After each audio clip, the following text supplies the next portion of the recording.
And then I can edit out this bit. I'll just get a glass of water just in case. Sure.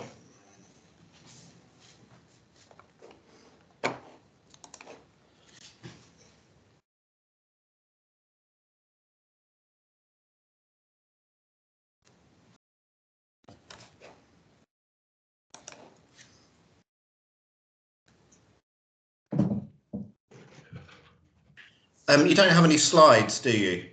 I did, but last time the slides wouldn't work. Oh, that's. I can try and see if I can find them, and if you give me a second. But they said last time it wasn't accessible. I remember now. Yeah. Maybe just go without. Okay. Yeah. Okay. All right. So I'm going to switch myself off and listen, and and then start whenever you're ready. Okay.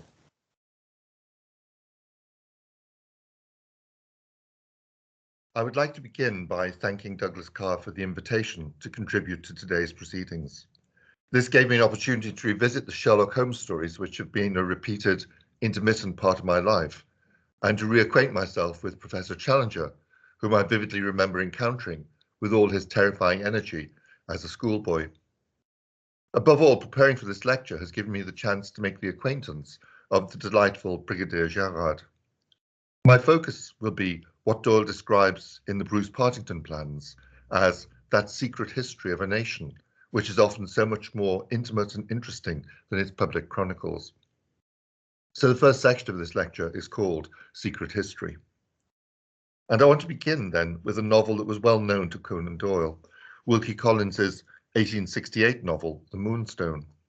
This is the story of Rachel Verinder, a young Englishwoman who inherits the Moonstone, a large Indian diamond, from her uncle on her 18th birthday. The diamond is stolen during the night after she's worn it at her birthday party, and the narrative then works to uncover who stole it and how. A renowned detective, Sergeant Cuff of Scotland Yard, is called in, but fails to solve the mystery. Eventually, Rachel's childhood friend, Franklin Blake, returns from his travels and uncovers the story of how and why the diamond was stolen. As Todorov noted in a famous essay, the detective novel has two narratives, the story of the detection process and the story of the crime. And the story of the investigation works to uncover the story of the crime. In this case, the story of the crime is as layered as Collins's multi-perspectival investigation narrative. The story of the investigation uncovers not only the second story of the theft of Rachel's diamond, but also an underlying story of embezzlement by an evangelical philanthropist. However, there is then a further level. At the heart of the novel is the diamond's own story, which is a story of theft and murder at the siege of Seringapatam. Rachel's uncle, Colonel Herncastle, was a British officer serving in India. The 1799 siege of Seringapatam was the final confrontation in the Fourth Anglo-Mysore War between the British East India Company and the Kingdom of Mysore. The novel begins with an account of the storming of Seringapatam, a family document which describes how Herncastle stole the diamond during the storming of Seringapatam by killing the 3 Brahmins set to guard it.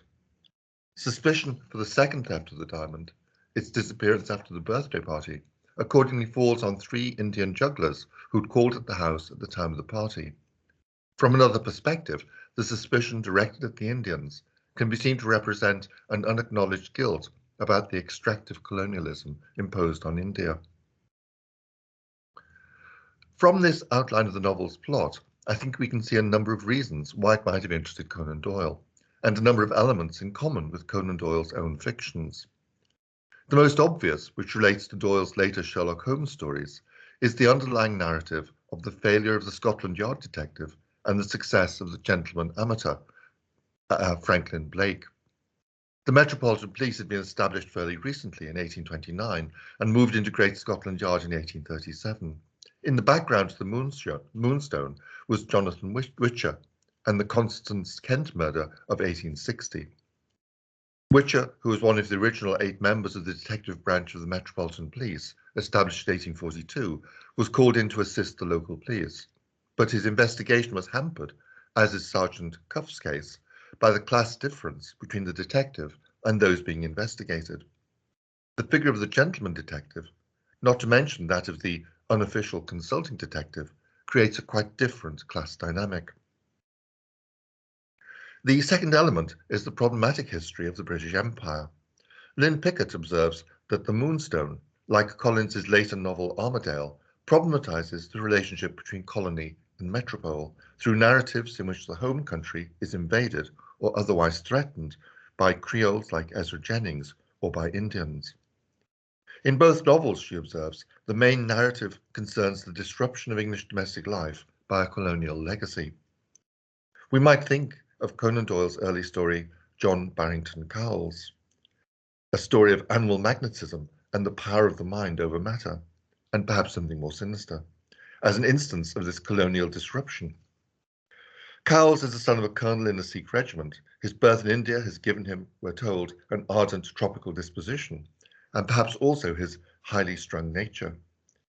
The comfortable male homosocial domestic life that he's established with the narrator, a fellow student, is disrupted when he falls in love with a femme fatale, a beautiful young woman with mesmeric powers and her own family links to the army in India.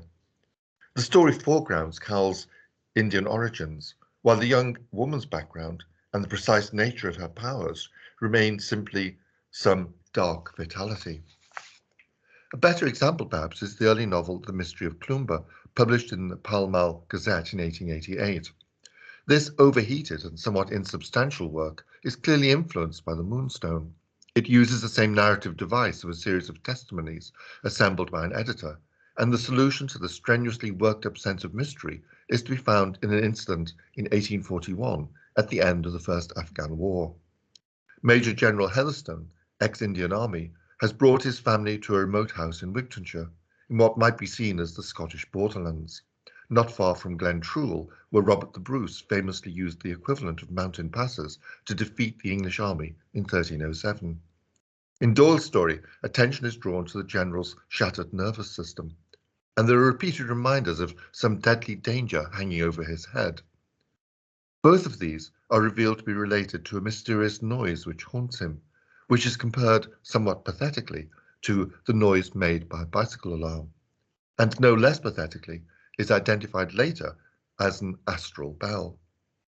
In this context, Doyle then recycles Collins's three Indians, although Doyle's trio of theosophical adepts are Buddhists, whose spokesperson has a Sikh name and wears a red fez.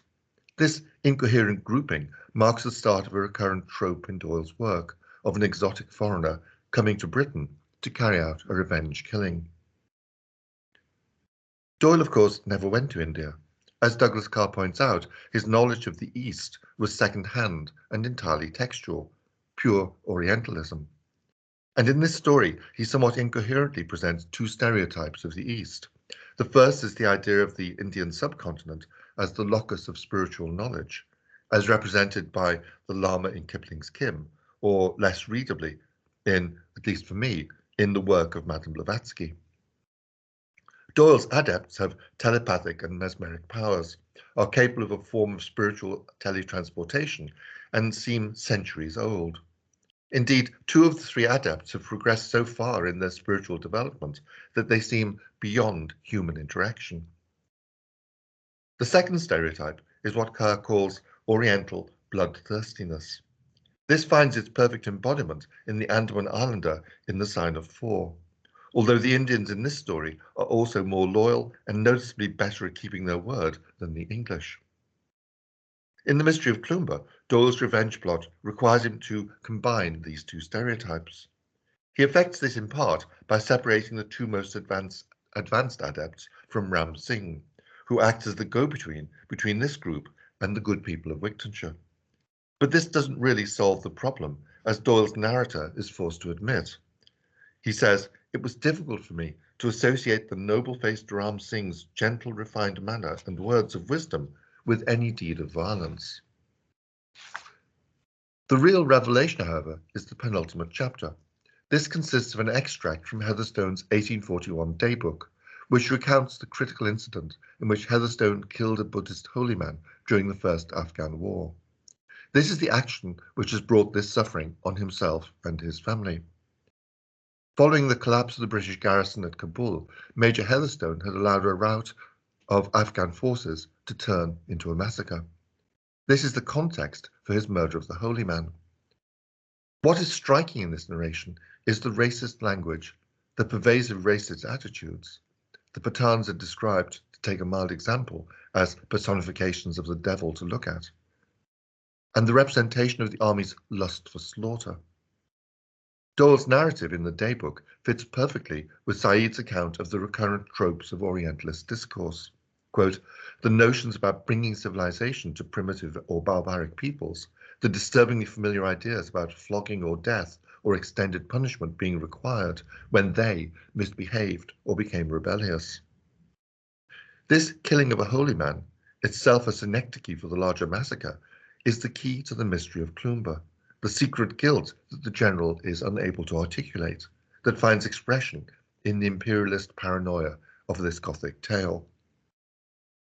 The Moonstone, Wilkie Collins' story of the lawlessness of the British troops, colonial wealth extraction and restitution, colonial guilt and fears of the colonized other, was written immediately after the First War of Indian Independence in 1857. It's also perhaps not coincidental that the key events take place in 1848, the year of revolutions in Europe.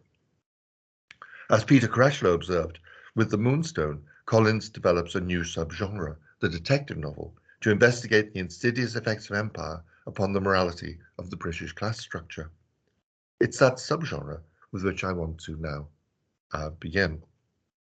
So this next section is called Whose Loot Is This?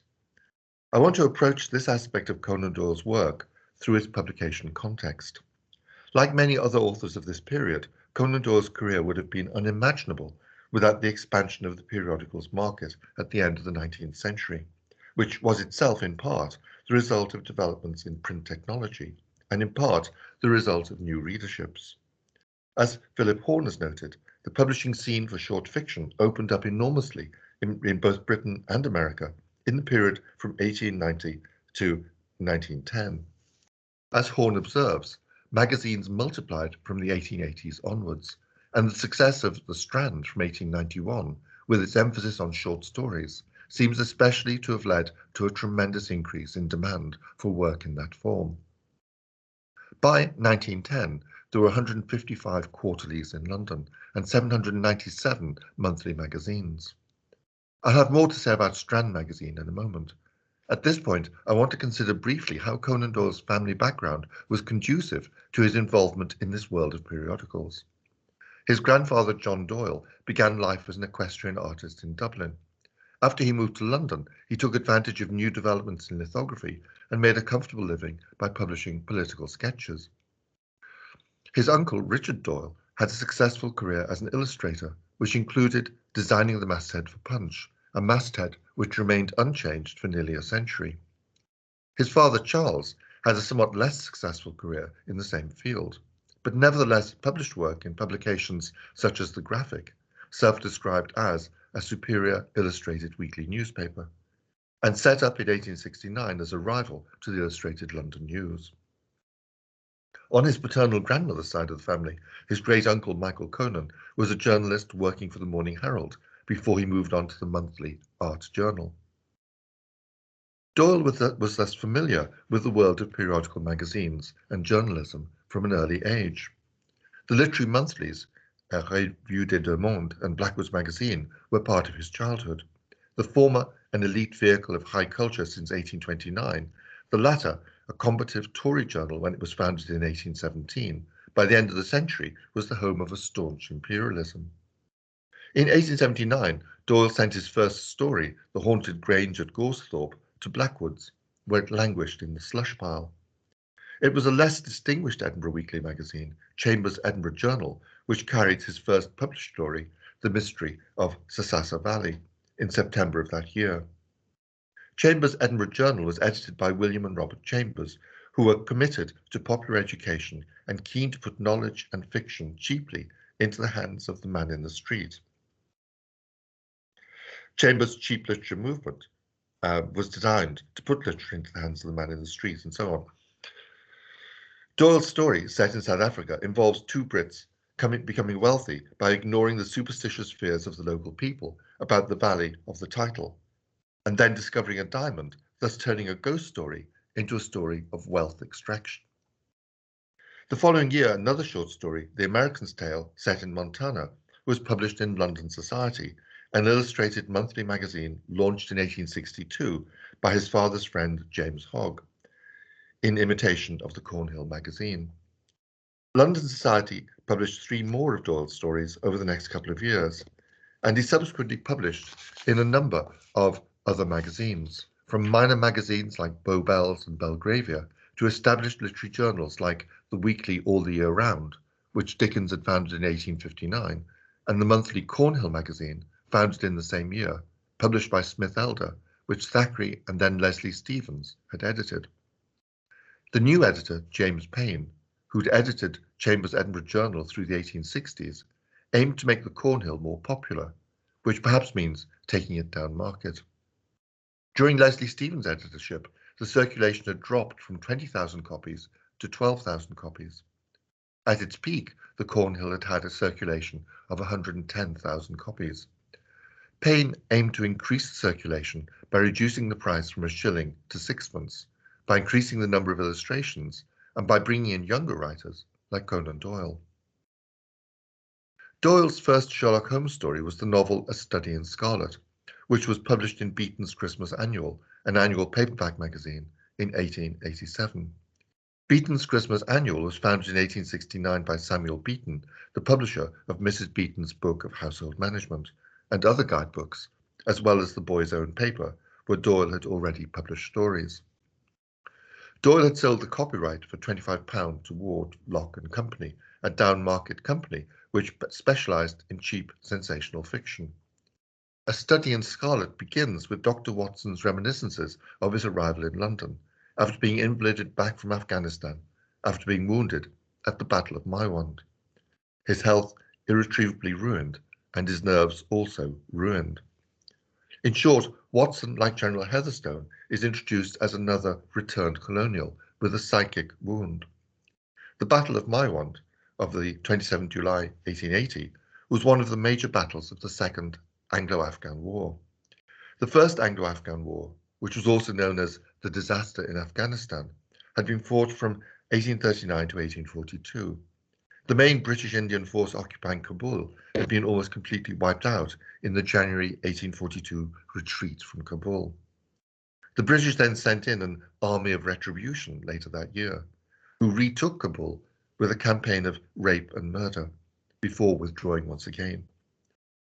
In 1878, Britain invaded again and in 2 separate campaigns defeated opposing Afghan forces, placing a new strongman, Emir, in control, before withdrawing. At the Battle of Maiwand, however, Afghan forces under the leadership of Ayub Khan had defeated 2 brigades of British and Indian troops with massive loss of life.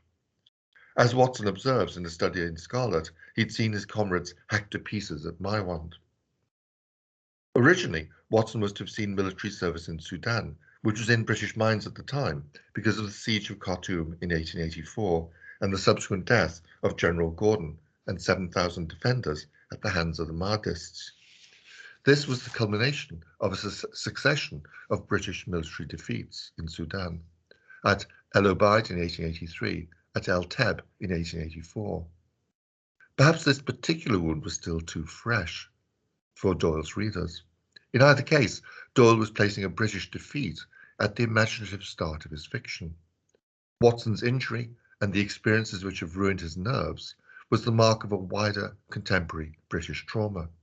We might even say that Watson's body, in these early stories at least, carries the scar of imperial disaster. The London in which the novel begins is also hardly an advertisement for the Empire. The metropolis is described as that great cesspool into which all the loungers and idlers of the Empire are irresistibly drained. Holmes and Watson might seem to fall into these categories as they take up a bohemian life together in Baker Street. Watson describes his life as objectless. Holmes describes himself as the most incurably lazy devil that ever stood in shoe leather. And Holmes is soon established as a recreational user of morphine and cocaine. At the same time, however, like Raymond Chandler's Philip Marlowe, Holmes can be seen as a chivalric knight in the great wilderness of the modern city, as the modern equivalent of the medieval figures Doyle was to write about in The White Company in 1891 and in Sir Nigel in 1905. Indeed, Mary Morstan describes Holmes and Watson as two knight-errants in a modern urban transformation of chivalric romance. London had expanded massively during the course of the 19th century, both in population and scope. This population increase is registered in the early pages of the story, with the emphasis on the crowded London streets. The scale of London is suggested again in Jefferson Hope's narrative. He recalls that when he arrived in London, the hardest job was to learn my way about. And he observes that of all the mazes that ever were contrived, this city is the most confusing. Accordingly, when he got a job driving a hansom cab for a living, he had to use a map to get around. This is also not the official London as an imperial capital, but more reminiscent of Booth's map of poverty from this same period. When Holmes and Watson go to Audley Court to speak to the constable who found the body, they journey through a long succession of dingy streets and dreary byways. And Audley Court itself is characterized by its sordid dwellings, groups of dirty children, and lines of discoloured linen. We might recall that when he first arrives in London, Watson stays in a private hotel in the Strand. The Strand at this time had its gun shops and its advertisements, as we know from The Lost World and from Conrad's short story Carrane, but it was also notorious for its prostitutes. We might recall Kipling's account of his quarters in Villiers Street at the end of the Strand, which he moved into in 1889. He refers euphemistically to the street life of the area as primitive and passionate in its habits and population. We might also remember that Watson meets the dresser who introduces him to Holmes in the Criterion Bar on Piccadilly Circus. Kipling describes this area as a place where, any time after 10:30 p.m., the forces might be found at issue with real ladies. And through all this shifting, shouting brotheldom, he writes, the pious British householder and his family bored their way back from the theatres, eyes front and fixed as though not seeing. Dostoevsky's account of his visit to London in 1862, which is included in his Winter Notes on Summer Impressions, has the chapter title Baal and is more explicit. He comments on what he sees as the shameless cynicism of the English and describes the variety of those who crowd together around Haymarket. Here are sparkling expensive clothes and near rags, and extreme differences in age gathered all together. He records, at night, prostitutes crowd several streets in this quarter by the thousands. Little girls around 12 years of age take you by the hand and ask you to go with them. Obviously, this was not material for a family magazine, but perhaps as part of that shameless cynicism, barefoot street boys and the workhouse cough that Holmes imitates clearly were. Doyle's second Sherlock Holmes novel, The Sign of Four, was commissioned for Lippincott's monthly magazine, where it appeared in February 1890. Lippincott's magazine was an established American literary journal, which had been published in Philadelphia since 1868. The invitation to Doyle, and at the same time to Oscar Wilde, to contribute, was designed to launch the London edition, selling at $1 a copy. Doyle produced The Sign of Four. Wilde contributed The Picture of Dorian Gray. Like Doyle's earlier novel, The Mystery of Clumber, The Sign of Four has obvious affinities with the Moonstone. Holmes' client, Mary Morstan, introduces herself as the daughter of an officer in an Indian regiment. The urban detective story of the mysterious disappearance of her father and the later murder of Bartholomew Sholto, the son of her father's friend Major Sholto, discloses in turn a second colonial story. As Watson puts it in his own metatextual commentary, there was the original problem, the death of Captain Morstan, the sending of the pearls. They'd only led us to a deeper mystery. London, again, is a distinct presence in the story. From Holmes standing at the window in Baker Street, his mood of ennui finding its objective correlative in the yellow fog swirling down the street and drifting and drifting across the dun-coloured houses, to the mysterious journey from the Lyceum Theatre just off the Strand in a four-wheeler through the foggy streets to an unknown place on an unknown errand. Watson records how, what with our pace, the fog, and my own limited knowledge of London, he soon lost his bearings. Holmes, by contrast, confidently calls out the place names as they pass through a labyrinth of streets south of the river, just as he guides us through the labyrinth of mysteries that constitute the narrative. Their first destination turns out to be a new terraced house located near the end of the monster tentacles which the giant city was throwing out into the country. From this point on, the ordinariness of South London gives way to something else. First, the commonplace doorway of a third-rate suburban dwelling house is opened by an Indian servant in a yellow turban, white loose-fitting clothes, and a yellow sash. The room they're ushered into maintains this oriental atmosphere, from the richest and glossiest of curtains and tapestries, the thick carpet and the tiger-skin rugs, to the huge hookah in the corner. Their second destination, Pondicherry Lodge up in Norwood, is another house full of Indian curiosities, in keeping with its name. Unsurprisingly, this second colonial story takes us back to India. At the start of a study in Scarlet, Watson had described enteric fever as the curse of our Indian possessions. In The Sign of Four, Major Sholto on his deathbed refers to the cursed greed which has been his besetting sin. And Jonathan Small states that the Agra treasure never brought anything but a curse yet upon the man who owned it. The empty Benares box, which the investigation recovers, is an apt symbol of this curse. It operates as a memory symbol for the colonial extraction of wealth out of India and the guilt associated with that. Thus, Abdullah Khan compels Small to become one of the four in order to do, quote, that which your countrymen came to this land for. We ask you to be rich. Over a period of 200 years, Britain extracted some $45 trillion at current rates from India to fund industrialization at home and to further colonial expansion elsewhere.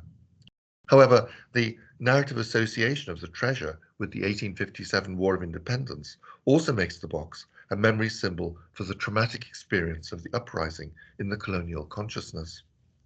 The Bibigar massacre in Cawnpore, for example, which Small refers to, prompted reprisals, including looting, burning of houses, summary executions, and mass rapes of Indian women by British troops under the slogan, Remember Cawnpore. As a sign of the continuing reach of this story in English culture, it features in Julian Rathbone's last book, Mutiny of 2007, and is the subject of Tony Williams' novel, Cawnpore of 2012. It's also perhaps commemorated in the Bibigar Gardens, the scene of Daphne Manner's rape in Paul Scott's novel, The Jewel in the Crown of 1966. I mentioned earlier Todroff's essay on the two stories in the detective novel. In the case of The Sign of Four, Watson's story of the investigation addresses first the mystery of the disappearance of Captain Marston and then the murder of Bartholomew Sholto. As in The Study in Scarlet, the investigation concludes with the story that underlies both of these. In this case, the story of the four men who stole the Agra treasure and the English officer who stole it from them. Small's question, whose loot is this, is at the heart of this second narrative. But either way, the key word is loot. The story of the investigation is structured as a series of stories. At the start, Holmes and Watson are identified as two writers, though of very different kinds. Mary Morstan's statement of her case provides the initial narrative enigma. This is augmented by the story of the bald-headed man, Thaddeus Sholto's story, which resolves the initial mystery of Morstan's disappearance and the sending of the pearls, but only to introduce a further mystery, the hidden story of the Agra treasure and its relation to the enigmatic phrase, the Sign of Four. The next chapter presents us with the classic locked room murder, with the death of Bartholomew Sholto. In effect, the first set of questions have already been resolved. This murder provides a new set which drives the rest of the narrative. In Chapter 9, Mrs. Forrester offers her metatextual analysis of this new narrative. She says, it's a romance, an injured lady, $500,000 of treasure, a black cannibal, and a wooden-legged ruffian. This narrative concludes with the capture of Small and the reward of The Strange Story of Jonathan Small, which provides us with the underlying colonial story. Hearing this story is clearly Holmes's reward for the successful investigation. He prompts Small's active narration with the words, "We've not heard your story."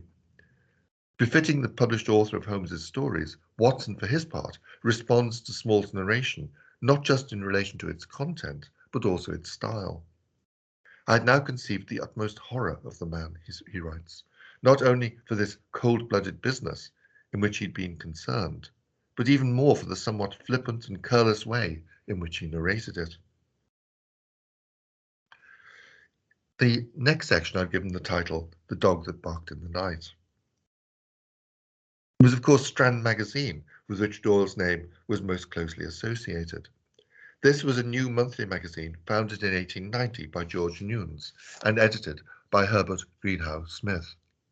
It was priced at sixpence and had a mix of factual articles and fiction aimed at an aspiring middle-class readership.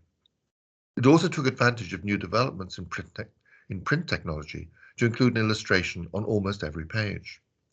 In contrast, Newnes's mass circulation weekly magazine Titbits, which was founded in 1881, was printed on cheap newsprint, had a circulation of 400,000 to 600,000, and sold for just a penny. Strand magazine had initial sales of around 300,000, but rose to 500,000.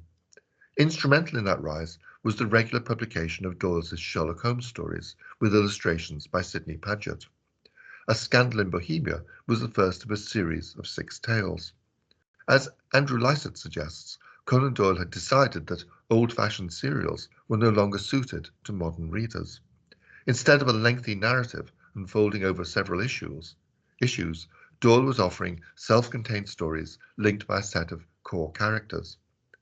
Strand magazine was one of the few outlets prepared to take stories of the length that he was producing, that is, over 8,500 words. Exactly a year after Doyle killed off Holmes, in the December Strand 1893, he published the first of his Brigadier Gerard stories, with a new central character for a new short stories series. The Gascon Etienne Gerard is somewhere between Thackeray's Barry Lyndon, an Irish gentleman who is a distinctly unreliable narrator, and Conrad's bluff English Captain Mitchell, who confidently narrates the historical events of Costaguana without any understanding of the underlying forces that brought them about. Nostromo, as a whole, however, equips the reader with the understanding that Mitchell lacks and shows us how neocolonialism works through the penetration of South American politics and economics by English and American capital. In Doyle's stories, the unreliable aspect of Gerard's narration is comically evident in his failure to understand the rules and objectives of fox hunting, boxing, and cricket. In the case of fox hunting, not only does he anger the English huntsman by overtaking the hounds and cutting the fox in half with his sabre, but he also misinterprets the English response. This is the passage I want to quote. This is his comment. "These English are generous foes. That very evening, here came a packet under a white flag addressed to the hussar officer who cut down the fox. Within, I found the fox itself in 2 pieces, as I'd left it. There was a note also, short but hearty, as the English fashion is, to say that as I'd slaughtered the fox, it only remained for me to eat it. They could not know that it was not our French custom to eat foxes. It's not for a Frenchman to be outdone in politeness, and so I returned it to these brave hunters and begged them to accept it as a side dish for their next déjeuner de la chasse." What Gerard sees as a chivalrous exchange from the English side is perceived as an exchange of insults. Doyle's presentation of these cross-cultural misunderstandings, however, also speaks to his own sense of Englishness, which is closely tied up with sporting prowess in boxing, cricket, and horse riding, with the fox hunt as a recurrent metaphorical presence in these stories. Through such references, Doyle speaks to a common culture he shares with his readers. But at the same time, I wonder to what extent Doyle's Scottishness and Irishness permits a critical distance from Englishness and the English. If the reader is invited to laugh at Gerard's misunderstanding of English codes and rules, is there not also a slightly unsettling aftertaste of the arbitrariness of those very codes? The Gerard stories appeared in Strand from December 1894 through to May 1903, with a final story, Marriage, appearing in September 1910. They cover the period from the successful campaign of the Grand Army in Eastern Europe in 1807, in How the Brigadier Came to the Castle of Gloom, up to Napoleon's death in 1821, in How Etienne Gerard said goodbye to his master. Most of the stories relate to the period 1807 to 1814, a period which included Napoleon's defeat of the Austrian army at Wagram, Napoleon's eventual defeat by an army led by Wellington in the Peninsular War in Spain, and the retreat of the Grand Army after Napoleon's attempted invasion of Russia. It was a period which saw the French Empire in conflict with the Austrian Empire, the Russian Empire, and the British Empire, and the beginning of the Spanish War of Independence. It marked the rise of Britain as a naval and economic power, the decline of the Spanish and Portuguese empires, and the beginnings of what was to become the unification of Italy and the unification of Germany. But as in Captain Mitchell's account of the secession of Sulaco from Costaguana in Nostromo, little sense of the issues and forces at play in these contending empires and the successive coalitions they formed comes through in these stories. Although Gerard presents himself as one who has seen history from the inside, the narrative focus is rather on individual feats of swordsmanship and horsemanship, feats of daring and bravado, escapes and escapades. He's fairly accurately described by a colonel as all spurs and moustaches, with never a thought beyond women and horses. There are some exceptions to this picture. In How the Brigadier Held the King, for example, while the adventure narrative foregrounds the cruelty of the Spanish guerrillas in the Peninsular War, there are traces in the form of casual acknowledgements of the French army's looting of convents and removal of paintings. In How the Brigadier Slew the Brothers of Ajaccio, there is a glance at Napoleon's seizure of territories and his gift of lands and titles. He would throw 100 square miles to that man, or tear as much off the other.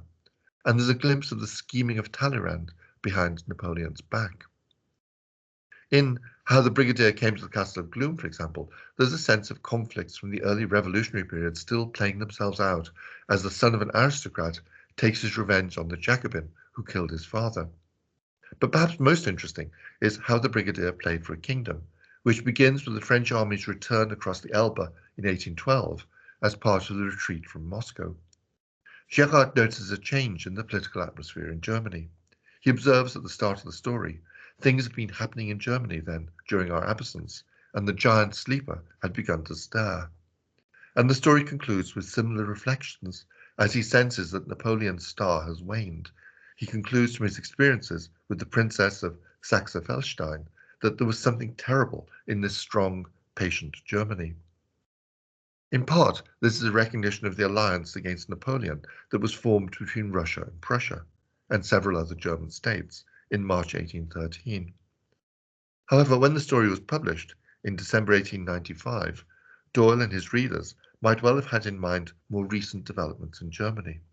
Not so much the unification of Germany in 1871, but rather the new course developed by Kaiser Wilhelm II, who became German Emperor in 1888, and had then embarked on a program of navy building to support a policy of Weltpolitik, the pursuit of world power status, and einen Platz in der Sonne, a place in the sun. Though Wilhelm sought parity with England, this ambition was a threat to England's political power and England's trade. The next section is called Exterminate All the Brutes. The last Brigadier Gerard story, Marriage, appeared in the Strand in September 1910, as I said a moment ago, 7 years after the appearance of the penultimate story and the publication of Doyle's second collection of Gerard's stories, Adventures of Gerard. 2 years later, Doyle introduced another figure who would feature transtextually in a series of fictions, his irascible scientist, Professor Challenger. The Lost World, the first of these fictions, began publication as a serial in Strand magazine in April 1912. As Cedric Watts has pointed out, there are obvious affinities with Rider Haggard's 1885 imperial romance, King Solomon's Mines. Haggart's novel brings together three white men, the South African hunter Allan Quatermain, Captain John Good of the Royal Navy, and Sir Henry Curtis, one of the biggest-chested and longest-armed men I ever saw, as he describes him. Doyle's homosocial grouping includes two professors, Challenger and Summerlee, who engage in petty quarrelling throughout, and two sportsmen, the big game hunter Lord John Roxton and E.D. Malone, an Irish rugby international who's also a junior newspaperman. As others have noted, although he's introduced as one of the great all-round sportsmen and athletes of his day, Roxton is in part based on the diplomat and political activist Sir Roger Casement. His little war against the Peruvian slave drivers is obviously a glance at Casement's 1910 report on the mistreatment of the Putumayo Indians by the Peruvian Amazon Company, who'd enslaved them for the harvesting of rubber.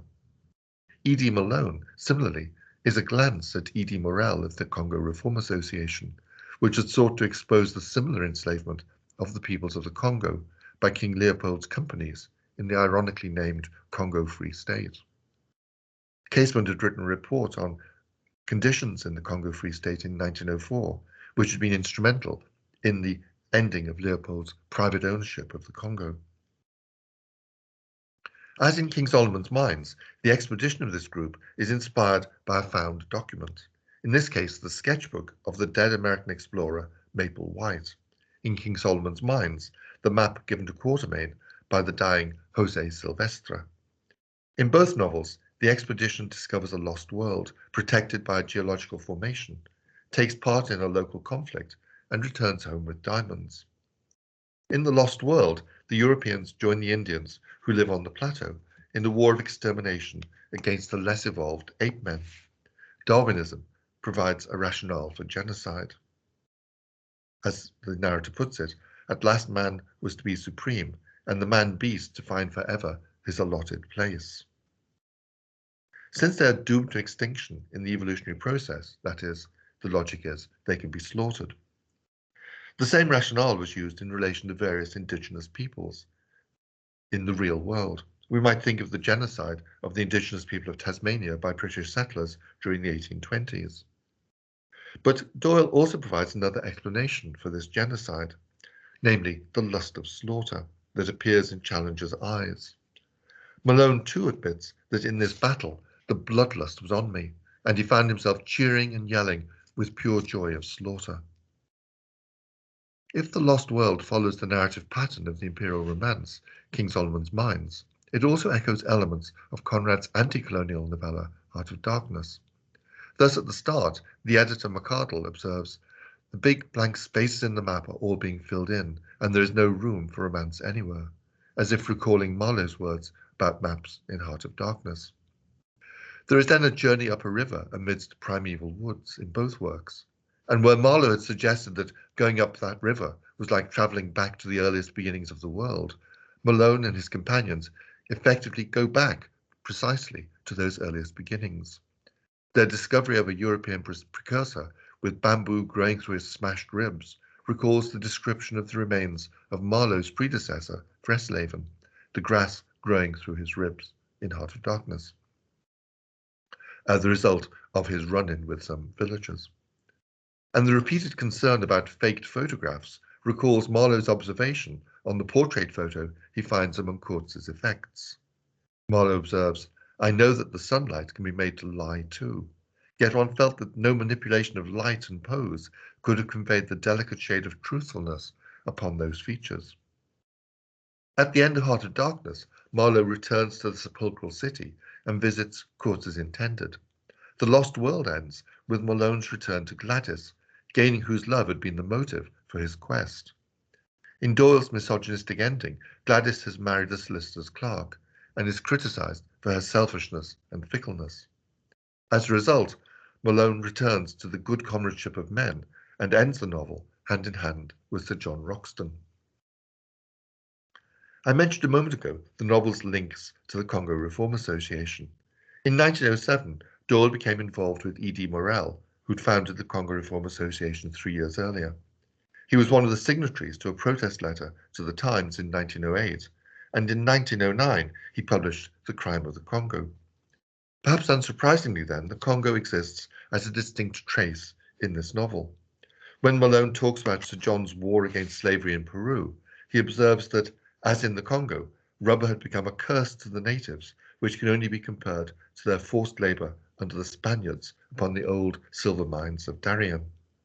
Here, Heart of Darkness slips into Conrad's great anti-imperialist novel, Nostromo. However, this anti-colonial strain is overwhelmed by other aspects of Doyle's novel. And after the battle which exterminates all the adult males among the ape men, we're told the females and the young were driven away to live in bondage. Malone exults that they would from now onwards be a servile race under the eyes of their masters, as a primeval version of the Jews in Babylon or the Israelites in Egypt. Anti-slavery campaigns in relation to the Congo and Peru seem to have been forgotten at this point in the pursuit of romance. The dominance of imperial romance over the anti-colonial elements of the text is determined from the outset by that nostalgic desire for room for romance, defined in terms of manliness and heroic adventure.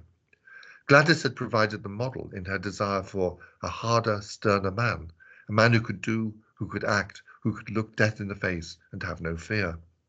Her exemplars, Sir Richard Burton, Henry Morton Stanley, Clive of India, set up a model of imperial exploration and exploitation that persists throughout the novel, though Gladys herself, as we've seen, is repudiated at the end.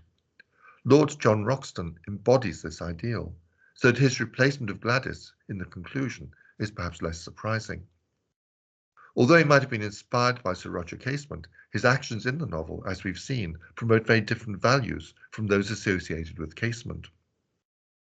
Similarly, although he's introduced as one of the great all-round sportsmen and athletes of his day, his main sporting interest in the narrative is hunting. He repeatedly describes himself as a shikari, the Hindi term for a professional big game hunter.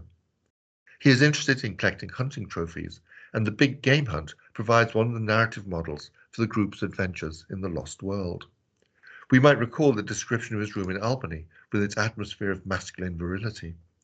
This is produced by the rich furs and oriental mats scattered around the floor, the sketches of boxers, of ballet girls, and of racehorses, and not least by the jutting line of splendid heavy game heads, including that of the rare white rhinoceros, not to mention the open gun cupboard with its rows of parallel barrels. We might here recall Doyle's account of his first public lecture in 1883 at the Portsmouth Literary and Scientific Society. To illustrate this lecture on the Arctic, he borrowed a number of birds and beasts from a local taxidermist, which props, he claims, gave him a quite unmerited reputation as a sportsman.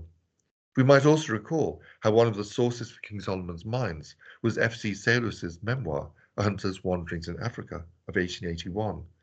Salus's memories of game hunting in Africa, complete with a long list of all the animals that he'd killed. At this point, we might ask, along with Malone, what about the professors? In his 1924 essay, Geography and Some Explorers, Conrad distinguishes between fabulous geography, geography militant, and scientific geography as successive stages in the development of Western geography. Malone's conversation with his friend Tarp Henry in the Savage Club introduces another figure for the scientist, the frontiersman from the extreme edge of the knowable. This figure, which associates the quest for knowledge with the kind of exploration that anticipates colonization, like the later description of Challenger as a Columbus of science, dominates the narrative. Knowledge production is linked with ideas of dominance and mastery. This is a matter of hierarchy of species. The real conquests included when the elephants first found that they had a master. It's also a hierarchy of races. The whole tribe lay down upon the ground before the Europeans in recognition of their superiors.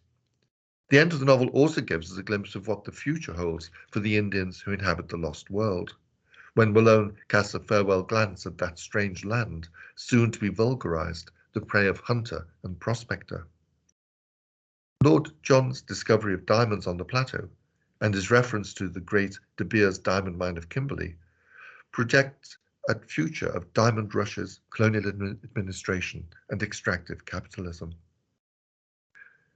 Is this a future that Doyle deplores? There are a few details that undermine the picture that I've just presented. These are what Diana Barsham calls potentially deauthenticating inconsistencies, examples of Doyle's ability graphically to image contestation of his own discourse. Thus, for example, the idea of scientific mastery is subverted by the comic episode of Challenger's experiment with the hot air balloon. The idea of man's ascendancy upon the plateau is challenged by the giant toad-like creatures against which the conical explosive bullets of the 20th century were of no avail. There's also a curious episode which seems a comic or subversive rewrite of a scene from King Solomon's Mines. In King Solomon's Mines, Haggard juxtaposes the tall, muscular figures of Sir Henry Curtis and the Zulu king Umbopa as fine specimens of manhood. Doyle's version of this is the juxtaposition of Professor Challenger with the king of the ape men. The idea of atavism associated with Challenger's peculiar physique was invoked earlier when Malone is tempted to suggest that he is third cousin of the anthropoid ape. This idea is fully realized when the king of the ape men stood out beside Challenger. We're told he had the short body, the big shoulders, the round chest, no neck, a great ruddy frill of beard. Indeed, he comments, they might have been kinsmen. While Haggard seems to be promoting a particular form of military manliness as transcending race, Doyle seems to be humorously undermining his protagonist through this comparison. Thus, he observes later in the episode that a single day seemed to have changed him from the highest product of modern civilization to the most desperate savage in South America. A variant of this appears when Malone looks at his three companions, much the worse for their experiences, and observes, in a more homely comparison, no three tramps that one could have met in a Surrey lane could have looked more hopeless and bedraggled. Thus, while the novel asserts various hierarchies of humans and other animals and between different kinds of human, that confident assertion seems undermined by an anxiety that emerges again when Lord John jokingly reassures one of the Indians about Challenger, he's only human, just the same as the rest of us. As often in Doyle's work, humor marks or masks an area of potential turbulence. And I'll end at that point. Thank you.